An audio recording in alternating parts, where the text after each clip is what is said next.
ini akan belajar mengenai teks prosedur ya anak-anak. Tapi sebelum kita belajar tentunya kita harus berdoa dulu untuk memulai pelajaran kita pada hari ini. Oke, kalau begitu kita akan berdoa. Tolong salah seorang pimpin doa. Saya, Bu. Baik, silakan. Sebelum mulai pelajaran kita pada hari ini, kita berdoa terlebih dahulu menurut agama dari kepercayaan kita masing-masing. Berdoa dimulai.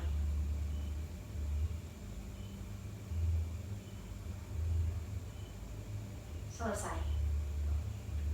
Oke, terima kasih anak-anak. Ya, hari ini Ibu baru pertama kali mengajar anak-anak sekalian ya. Perkenalkan, nama Ibu Novita Salamentoe. Ibu dari Bontang.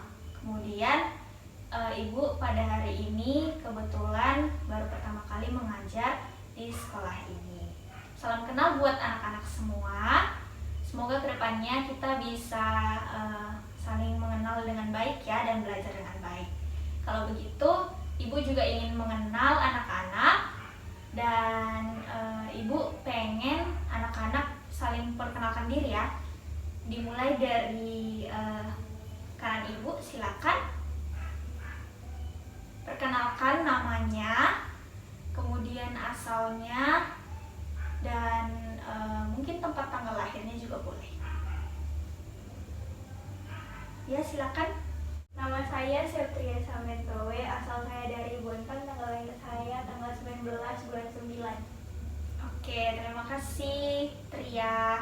Kalau gitu Ibu panggil Tria saja ya. Ya, Bu. Oke, terima kasih. Kemudian yang di samping kiri Ibu, silakan. Baik, Bu. Perkenalkan, nama saya Putri Ganti. Saya dari Bontang. Saya lahir tanggal 25 November, Bu. Terima kasih. Oke, terima kasih. Berarti Ibu panggil Putri saja ya. Ada Tria, ada Putri.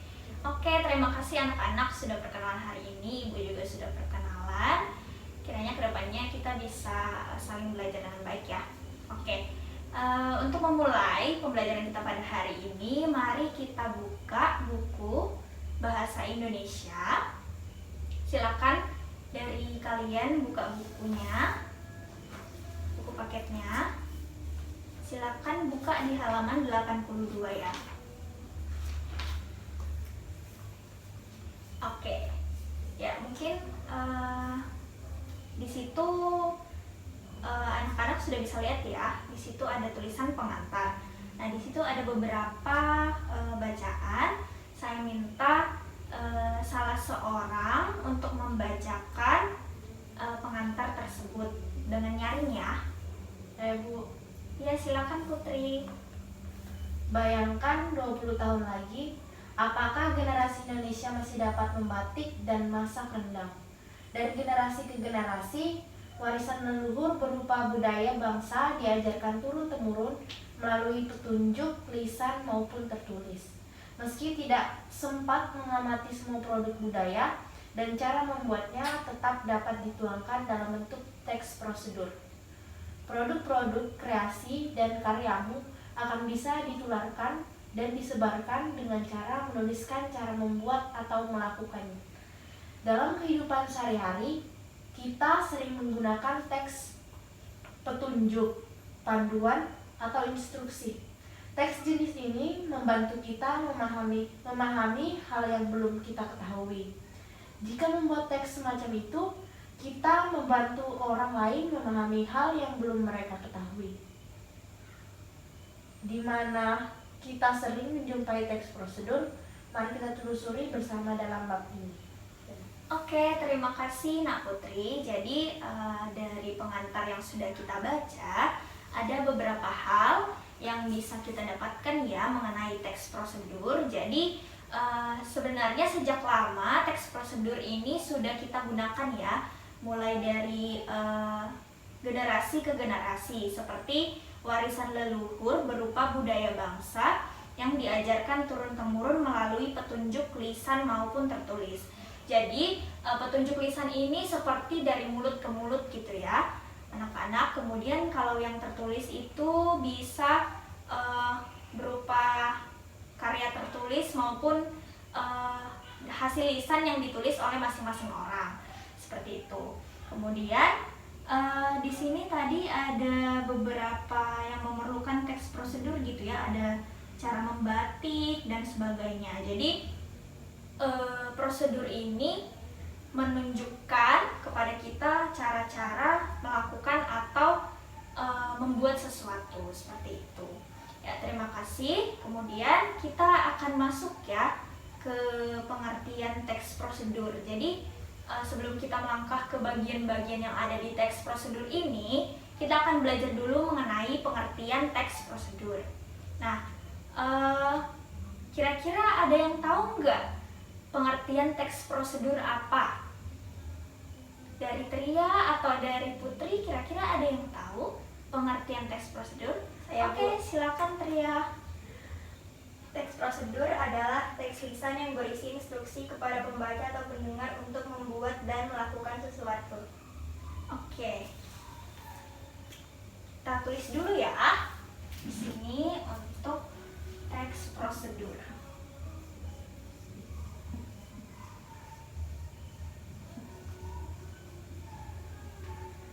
Mulai dari pengertian.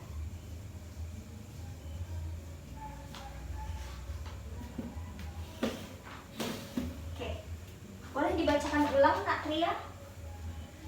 Teks prosedur adalah teks lisan yang berisi instruksi kepada pembaca atau pendengar untuk membuat dan melakukan sesuatu. Teks yang berisi instruksi Kepada pembaca atau pendengar untuk melakukan sesuatu ya.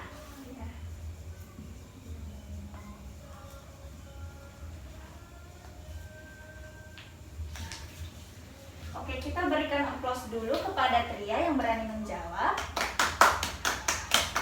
Ya, benar ya apa yang disampaikan oleh teman kita Tria. Teks prosedur adalah teks yang berisi instruksi untuk melakukan sesuatu. Jadi di dalam teks prosedur ini ada beberapa langkah yang menunjukkan kepada kita cara atau instruksi untuk melakukan sesuatu. Nah, di sini ada referensi yang Ibu dapat mengenai teks prosedur. Di sini dikatakan bahwa teks prosedur adalah langkah-langkah suatu aktivitas atau kegiatan untuk menyelesaikan suatu pekerjaan. Oke, jadi hampir dikatakan bahwa tujuannya adalah untuk melakukan sesuatu atau aktivitas ya. Nah, anak-anak bisa sambil catat ya jika memadai, teman-teman bisa mencatatnya. Oke, selanjutnya kita melangkah ke struktur teks prosedur. Struktur teks prosedur. Oke, kalau struktur teks prosedur ini apakah ada yang tahu juga? Untuk strukturnya, boleh angkat tangan. Oke, silakan Tria lagi. tujuan, bahan-bahan, langkah-langkah, dan penutup. Oke, dari referensi yang Tria dapat ada tujuan, kemudian bahan ya, Iya. bahan dan alat, langkah-langkah,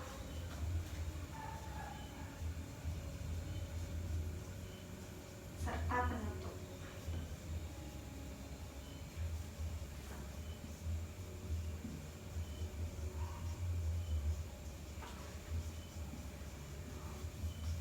Oke, anak-anak, ya ini adalah struktur teks prosedur ya, seperti yang disampaikan oleh teman kita atau Natria mengenai struktur teks prosedur.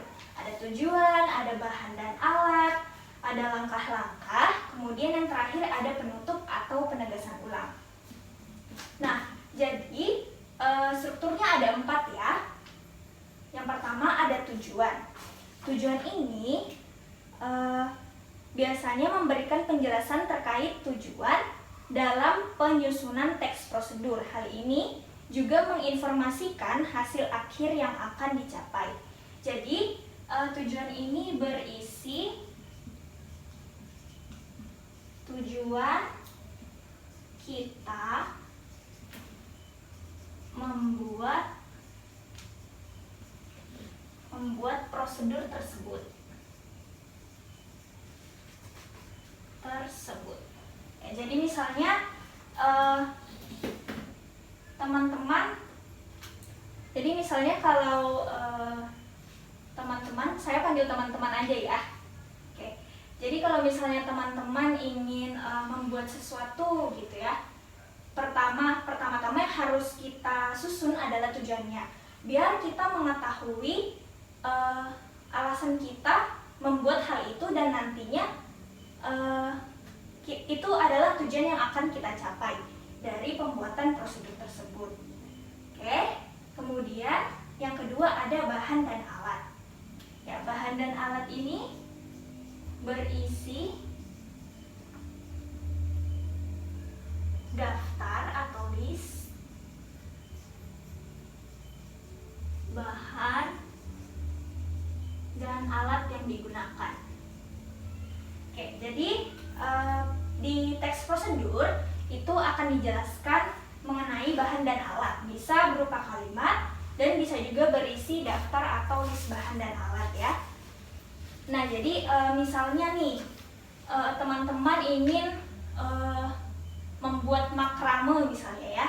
Itu bahan dan alatnya dibutuhkan seperti lem uhu, sisir, tali tambang, kemudian tali katun dan sebagainya. Nah, beberapa item-item tersebut yang dimasukkan ke bahan dan alat seperti itu. Kemudian di sini ada langkah-langkah yang ketiga. Langkah-langkah ini berisi langkah-langkah pembuatan. Oke, jadi bisa dibilang langkah-langkah ini adalah struktur yang penting sekali ya, atau sangat penting untuk struktur teks prosedur, karena langkah-langkah inilah yang membuat kita dapat melakukan sesuatu gitu ya, seperti tujuannya untuk melakukan sesuatu. Nah, misalnya langkah-langkah ini Ibu akan contohkan seperti misalnya tadi untuk membuat makrame ya. Pertama, kita siapkan dulu alat dan bahannya. Kemudian yang kedua, kita siapkan tali-talinya. Kemudian nanti setelah menyiapkan talinya, kemudian kita lilitkan ke tali tambang yang ada dan seterusnya, seperti itu. Jadi langkah-langkah ini bisa berupa banyak langkah maupun langkah-langkah yang sedikit gitu ya, tapi bisa mewakili semuanya, seperti itu. Itu struktur bagian langkah-langkah. Kemudian yang terakhir ada penegasan ulang atau kesimpulan atau penutup ya di sini. Nah, bagian terakhir ini menjelaskan tentang simpulan dari suatu prosedur yang telah kita lakukan. Jadi ini kesimpulannya. Oke, jadi setelah kita awalnya punya tujuan, kemudian kita tahu alat dan bahannya, kemudian kita tahu langkah-langkah pembuatannya, yang terakhir adalah penutup atau penegasan ulang. Kita menyimpulkan tuh dari prosedur yang kita lakukan, kita mendapatkan apa. Misalnya tujuan kita tercapai yaitu bla bla bla. Seperti itu. Misalnya tujuan kita adalah membuat makrame. Berarti penegasan ulangnya bisa berupa setelah kita melakukan prosedur tersebut, akhirnya makrame pun jadi, seperti itu. Kemudian ada juga beberapa penegasan ulang yang dapat kita tegaskan kembali di bagian penutup ini. Nah, itu bagian dari struktur dan pengertiannya. Sampai sini apakah ada yang ingin ditanyakan dari anak-anak mengenai teks prosedur? Dari saya belum ada, Bu. Oke, dari Putri belum ada. Dari Tria seperti apa? Tidak ada, Bu. Oke, tidak ada ya. Oke, anak-anak, kita sudah belajar mengenai pengertian dari teks prosedur, kemudian ada struktur teks prosedur. Selanjutnya kita akan belajar mengenai ciri kebahasaan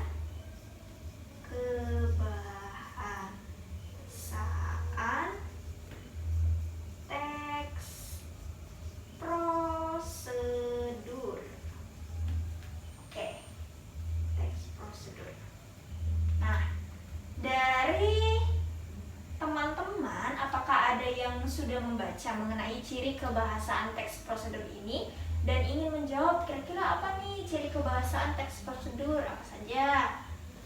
Saya Bu. Oke, silakan Putri. Oke, ciri kebahasaan yang digunakan itu ada penggunaan kalimat perintah. Yang kedua, penggunaan bentuk pasif. Yang ketiga, penggunaan kriteria atau batasan. Yang keempat ada penggunaan kata keterangan. Yang kelima ada penggunaan kalimat saran atau larangan.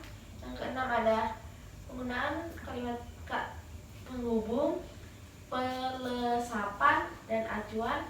Dan yang terakhir ada penggunaan akhiran i dan kan. Sudah Bu. Oke, terima kasih Putri. Kita berikan applause dulu untuk Putri. Oke, ya Ibu sangat senang ya karena melihat anak-anak semua, teman-teman semua bisa aktif pada hari ini. Oke, sebentar Ibu akan menghapus dulu ya. Kemudian kita akan belajar bersama.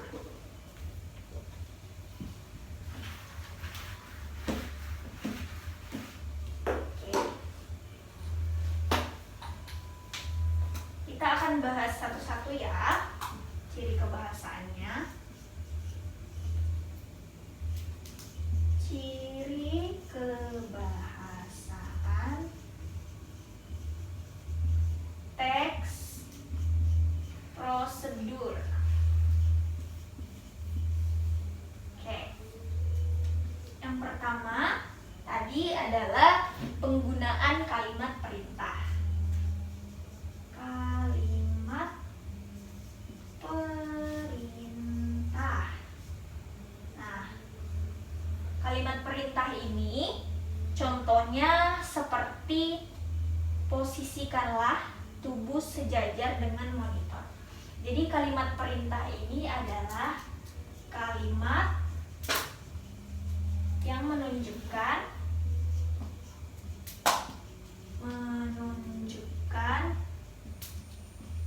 perintah. Nah, pasti teman-teman tahu ya seperti apa kalimat yang menunjukkan perintah itu. Misalnya ada kata lahnya, seperti janganlah misalnya, atau ambillah, dan sebagainya ya. Nah, jadi di teks prosedur ini kalimat perintah itu termasuk dari ciri-ciri kebahasaannya ya. Kemudian yang kedua ada penggunaan bentuk pasif. Bentuk pasif. Oke, jadi ini menggunakan kalimat pasif ya. Oke, jadi di bahasa Indonesia itu ada kalimat pasif dan aktif. Aktif itu kalau menggunakan verba atau kata kerja. Sedangkan kalau pasif menggunakan kata kerja juga, tetapi imbuhannya diganti di. Jadi misalnya yang awalnya menekan diganti menjadi ditekan. Itu ya. Jadi bentuknya jadi pasif. Itu. Bukan jadi lagi kalimat aktif. Kalau ini kan kalimat aktif ya karena dia mengandung verba. Kemudian yang ini karena dia diubah imbuhannya jadi bentuknya kalimat pasif. Seperti itu. Kemudian yang ketiga ada penggunaan kriteria atau batasan. Kriteria atau batasan. Nah, kriteria atau batasan ini itu mengisyaratkan lebih spesifik. Jadi, misalnya kalau di teks-teks biasa dituliskan angkat kaki kanan, gitu ya. Kalau di teks prosedur dengan kriteria batasan itu dapat kalimatnya itu dapat seperti ini. Angkat kaki kanan setinggi lutut. Jadi yang awalnya angkat kaki kanan saja tuh ya, kita tidak mengerti setinggi apa gitu ya diangkat kakinya. Nah, di teks prosedur ini menggunakan batasan yang membuat kita lebih mengetahui tentang atau secara spesifik perintah tersebut, seperti angkat kaki kanan setinggi lutut. Begitu ya. Kemudian yang keempat, oke, spidol ibu mau habis ya. Yang keempat ada penggunaan kata keterangan, keterangan cara, keterangan alat, dan keterangan tujuan pada teks prosedur. Misalnya, kalau yang keterangan cara itu menggunakan kata dengan sebelumnya, seperti bungkuslah adonan dengan rapat, kemudian talikan rafia dengan cara menyilang, gitu ya. Jadi penggunaan kata keterangan, keterangan cara itu menggunakan kata dengan. Kemudian keterangan alat selanjutnya, keterangan alat. Oke, keterangan alat di sini contohnya seperti para penebang kayu itu menebang pohon dengan gergaji mesin. Jadi dia memakai kata dengan juga seperti ini. Tetapi dengan alat apa? Karena di sini keterangan alat ya. Jadi ditambahkan alatnya, misalnya gergaji atau sekop misalnya, dan yang lainnya seperti itu. Jadi yang tadinya keterangan cara hanya dengan, kemudian keterangan alat ditambah oleh alatnya, seperti itu. Kemudian yang terakhir ada keterangan tujuan. Dan masih ada sebenarnya yang banyak ya, tapi ibu akan jelaskan 3 ini saja. Keterangan tujuan di sini malam jangan terlalu panas agar tidak merusak kain. Oke, jadi tujuannya ini keterangan tujuannya kenapa sih kita melakukan perintah itu. Itu seperti ini, malam jangan terlalu panas agar tidak merusak kain. Malam itu maksudnya malam di ini ya, lilin malam di batik, bukan malam hari gitu ya, bukan. Tapi lilin malam di batik itu jangan dibuat terlalu panas agar tidak merusak kain. Itu. Jadi kalau keterangan tujuan ini dia menjelaskan tujuan,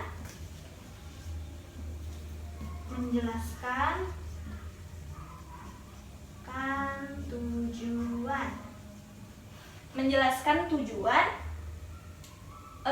dari perintah itu. Biasanya ditandai dengan kata agar, ya. Dan masih banyak lagi. Kemudian selanjutnya ada menggunakan kalimat saran atau larangan. Jadi menggunakan kalimat saran atau larangan ya. Pasti teman-teman sudah pernah dikasih saran kan ya sama orang lain. Nah, biasanya kata-kata saran ini seperti sebaiknya, seharusnya, oke, dan sebagainya ya. Kemudian untuk larangan. Untuk larangan ini biasanya kata-kata larangan, kita biasanya mungkin sering mendengar kata-kata larangan ini ya. Misalnya janganlah dan sebagainya gitu ya. Nah, jadi kata saran dan larangan ini juga termasuk ciri kebahasaan teks prosedur. Kemudian ada lagi nih ciri kebahasaannya, yaitu menggunakan kata penghubung. Oke, sepertinya video ibu sudah habis ya.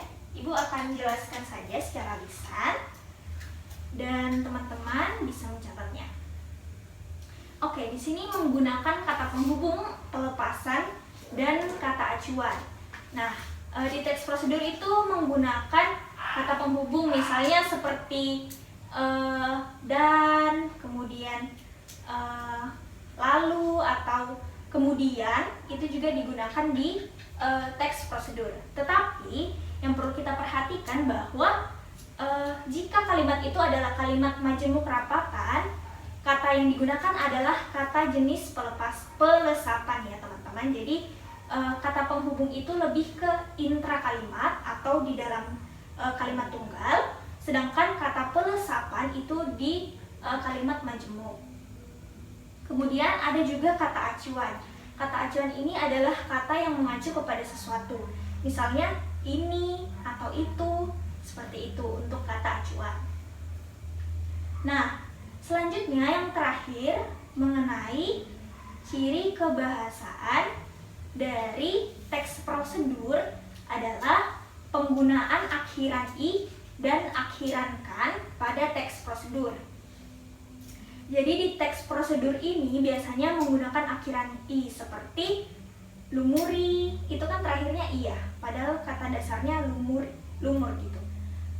Kemudian di sini akhiran kan juga ada. Jadi lumurkan mentega pada loyang gitu. Jadi selain akhiran i ada juga akhiran kan, seperti itu. Nah, dari ciri-ciri kebahasaan teks prosedur ini, apakah ada yang ingin ditanyakan dari anak-anak sekalian? Dari saya cukup, Bu, belum ada. Oke, dari Putri cukup, dari Tria seperti apa? Saya juga cukup, Bu. Oke, terima kasih. Ya, Ibu rasa dari teman-teman atau anak-anak sudah mengerti ya mengenai pengertian, struktur, kemudian ciri kebahasaan teks prosedur. Nah, pada kesempatan kali ini, Ibu ingin meminta anak-anak sekalian bekerja sama untuk menyusun suatu prosedur gitu ya, berupa cara menggunakan Zoom. Jadi di masa pandemi ini gitu ya, kita pastinya kita menggunakan aplikasi ini, aplikasi Zoom kan gitu. Nah, pada pembelajaran hari ini Ibu ingin melihat apakah teman-teman sudah mengerjakan atau melakukan prosedur penggunaan Zoom dengan benar, dengan cara ingin melihat teman-teman bekerja sama dalam menyusun prosedur penggunaan Zoom. Nah, di sini Ibu sudah siapkan beberapa kertas ya, bisa teman-teman atau anak-anak susun, saling bekerja sama ya. Dan kalau sudah, nanti boleh satu orang bacakan sesuai urutannya. Oke, Ibu persilakan pada kalian. Mungkin Ibu kasih waktu saja ya teman-teman. Mungkin sekitar 2 menit untuk menyusun. Oke, dimulai dari sekarang.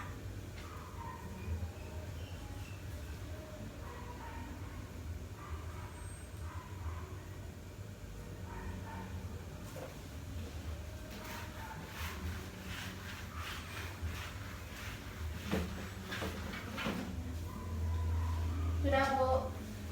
Oke, cepat sekali ya. Mungkin karena berdasarkan pengalaman ini ya, jadi cukup cepat. Oke, Ibu minta satu orang bacakan susunannya. Saya, Bu.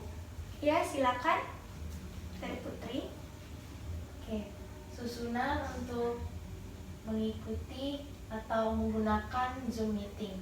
Yang pertama, carilah aplikasi Zoom Meeting di Google Play Store, lalu download atau unduh aplikasi tersebut. Yang kedua, setelah terdownload, bukalah aplikasi tersebut dan buat akun Zoom atau masukkan akun Google. Dan yang ketiga, untuk join meeting, kita klik menu join dan masukkan meeting ID dan password. Jika sudah ada link, tinggal kliklah link tersebut. Yang selanjutnya, setelah join, aktifkanlah kamera dan mic dengan klik logo mic dan logo video. Setelah meeting selesai, klik leave di pojok kiri atas, kemudian klik leave meeting. Oke, terima kasih. Ya, berdasarkan susunan-susunan yang teman-teman atau anak-anak sudah susun, itu sudah sangat-sangat benar ya. Berarti dari Putri dan dari Tria sudah paham cara menggunakan Zoom gitu ya. Dan juga berdasarkan pengalaman sepertinya, karena di masa pandemi ini kita sering sekali menggunakan media Zoom untuk media pembelajaran seperti itu. Ya, dari hasil pekerjaan teman-teman, Ibu sangat mengapresiasinya. Mungkin kita bisa sama-sama bertepuk tangan. Oke, terima kasih. Dan dari sini Ibu sudah paham, dari teman-teman sudah pandai ya, sudah pandai dalam mengurutkan, bahkan mungkin membuat langkah-langkah teks prosedur gitu ya. Nah, dari pertemuan kita pada hari ini yang sudah Ibu jelaskan, semoga teman-teman atau anak-anak bisa memahaminya dengan baik. Dan jika ada yang tidak dipahami lagi, boleh ditanyakan langsung ke Ibu secara pribadi atau di kesempatan kita atau pertemuan kita yang lain. Dan tugas untuk minggu depan, yaitu teman-teman atau anak-anak, Ibu minta tolong untuk mencarikan salah satu contoh teks prosedur ya. Dan dari situ nanti teman-teman coba tentukan struktur-struktur yang telah teman-teman pelajari hari ini. Oke, ya. Dari pertemuan kita hari ini, apakah ada yang ingin ditanyakan dari keseluruhan pertemuan kita pada hari ini? Dari anak-anak, teman-teman? Dari saya belum ada, Bu. Sudah cukup jelas. Oke, dari Putri sudah cukup. Dari Tria seperti apa? Saya tidak ada, Bu. Oke, terima kasih. Jadi Ibu anggap pertemuan kita pada hari ini cukup ya. Sampai bertemu minggu depan. Dan sebelum kita akhiri pembelajaran kita pada hari ini, Ibu minta Putri untuk memimpin kita kembali dalam doa. Ya. Sebelum menutup pembelajaran kita pada hari ini, kita berdoa menurut agama dan kepercayaan kita masing-masing. Berdoa dimulai.